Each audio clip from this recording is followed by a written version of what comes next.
Y muy buenos días tengan todos. Bienvenidos a su espacio FinCore, Finanzas Corporativas a tu alcance. Hoy lunes 7 de julio les habla para ustedes Marcial Urdaneta. ¿Qué están haciendo los mercados financieros?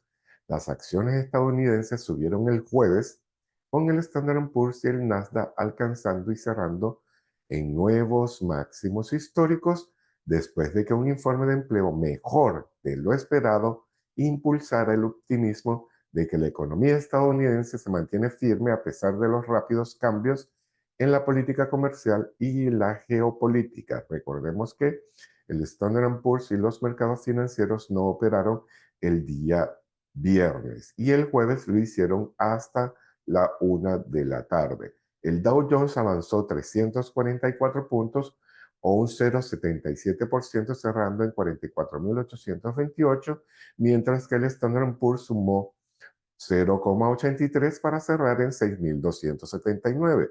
Así lo hizo el Nasdaq Composite, que ganó un 1,02% más que proporcional al Standard Poor's y cerró en 20.601 puntos.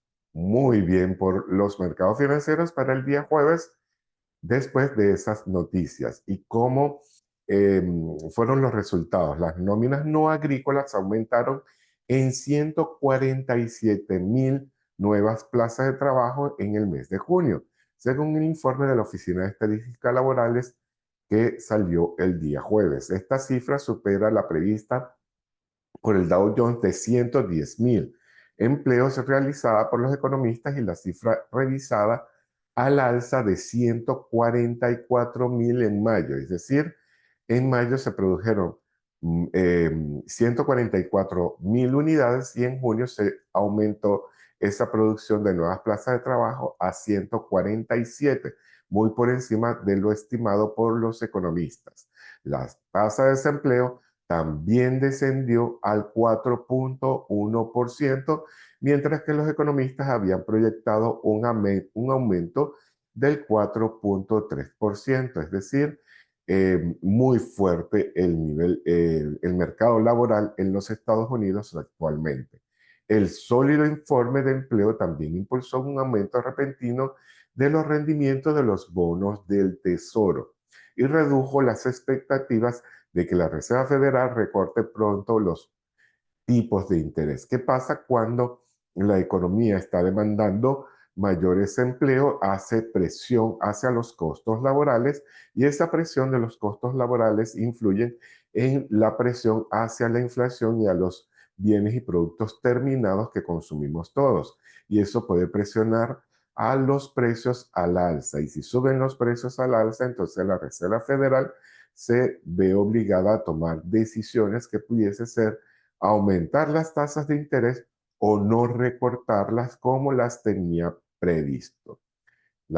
El principal implicación del informe de empleo parece ser que es posible que la Fed recorte los tipos en julio. Es imposible, al parecer.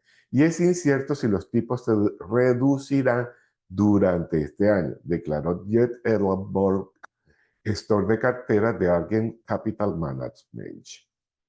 Y veamos cómo lo hizo el mercado.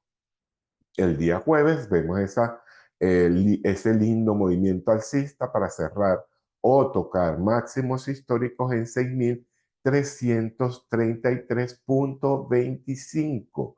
Increíble cómo ha seguido subiendo los precios del Standard Poor's, de las acciones del Standard Poor's, hasta llegar a esos nuevos máximos históricos. Y lo ubicamos dentro de este canal muy alcista y vemos que está por debajo de la mitad de ese canal queriendo tocarlo. De seguir esa tendencia alcista, tendríamos un nuevo récord histórico alrededor de los 6.400 como techo. De haber un retroceso como lo está haciendo el día de hoy, pudiese llegar a los 6.200. Atentos a todas las noticias que se puedan generar y sobre todo a la interpretación que hagan los inversores. Y observemos cómo el rendimiento de los bonos de deuda pública se recuperaron, como lo mencioné, anteriormente para ubicarse en 4,348 la tasa de los bonos de deuda pública a 10 años. Este es temporalidades de día y observamos cómo se recuperaron el día jueves. Esto es eh, contraproducente para los activos financieros y vemos ese pequeño retroceso que está haciendo. ¿Por qué razón? Porque al incrementarse los rendimientos de los bonos, se deprecian los activos en la economía. Los futuros de las acciones estadounidenses cayeron hoy lunes. Esto es lo que está haciendo en este momento, después de que el presidente Donald Trump anunciara que los aranceles entrarían en vigor el 1 de agosto y no el 9 de julio.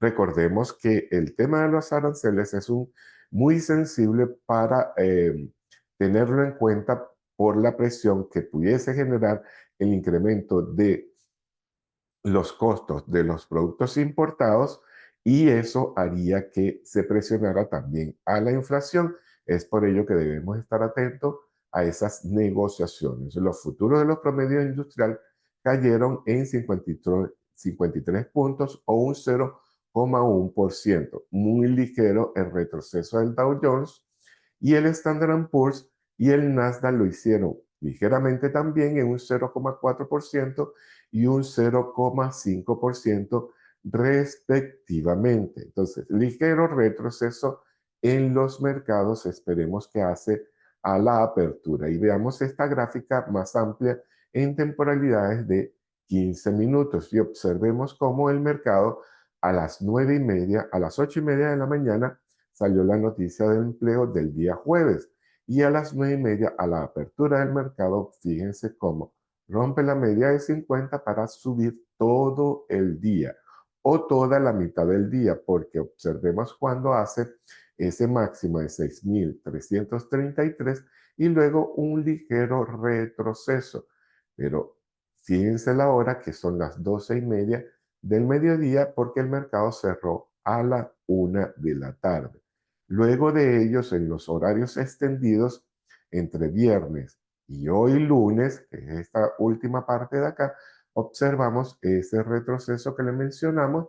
Sigue retrocediendo, pero más lateralizados los mercados, y están en 6,305 al momento de analizar esta gráfica, aproximadamente a las 7 de la mañana. Es decir, ha retrocedido apenas 33 puntos. Esperemos que hace a la apertura, porque en una entrevista el domingo con el secretario de Comercio, Howard Lutnick, dijo: los aranceles entran en vigor el 1 de agosto, pero el presidente está fijando las tasas y los acuerdos ahora mismo. Una declaración en la que el presidente Trump asintió más temprano. El secretario del Tesoro, Scott Bessent, dijo que los aranceles volverán a los niveles del 2 de abril el 1 de agosto si no hay avances en la firma de un acuerdo con los Estados Unidos. Se está negociando, se amplió el plazo para cerrar estas negociaciones, y si no se llegan a acuerdo, pudiesen haber altos aranceles en algunos países, con algunos productos y algunos países. El aplazamiento inicial de 90 días sobre los aranceles recíprocos de abril para la mayoría de los socios comerciales de Estados Unidos estaba previsto que finalizara mañana, martes. Mientras tanto, el miércoles vencía en la fecha límite de Estados Unidos llegara a un acuerdo con la Unión Europea, antes de que los productos de la Unión Europea se vean afectados por aranceles de hasta un 50%. Este plazo fue ampliado, como lo dijimos, hasta el 1 de agosto, pero el riesgo está latente, ya que se ha logrado en mayo. Estados Unidos llegó a un acuerdo con el Reino Unido para mantener un tipo impositivo del 10%. Recordemos que el Reino Unido ya no hace parte de la Unión Europea.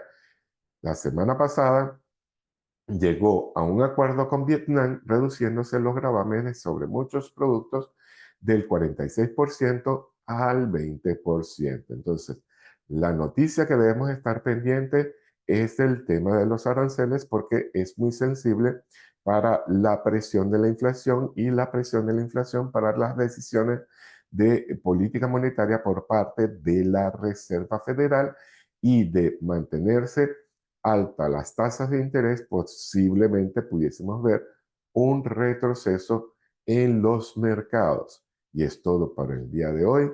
Y les habló para finanzas corporativas y las tengas a tu alcance, Marcial Urdaneta. Hasta una próxima oportunidad y bendiciones para todos.